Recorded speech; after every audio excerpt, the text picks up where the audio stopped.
Yo guys, good day mga bossing. Kung naghahanap ka rin ng madaling proseso para ma-maintenance tong mga alaga nyo, ay meron akong mare-recommend sa'yo. Ito nga pala, yung Marsh Brake and Parts Cleaner na pwede mong mabili diyan sa Yellow Basket. Magandang ang gamitin to bossing dahil napakabilis lang nito, napaka-fast drying, tapos napakagandang pang-maintenance. I-spray mo lang yan ng ganito sa iyong mga parts, tulad nitong iyong brake. Tapos, ready to ride ka na once na ma-applyan mo. Gaganan mo lang.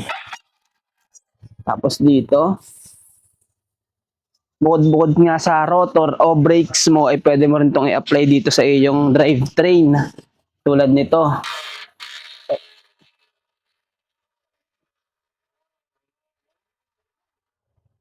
Kaya kung naghahanap ka rin talaga na madaling proseso sa pagme-maintenance ng iyong mga alagang bike, ay etong Marsh Brake Cleaner yung maire-recommend ko sa iyo. Just click the yellow basket below and follow me for more.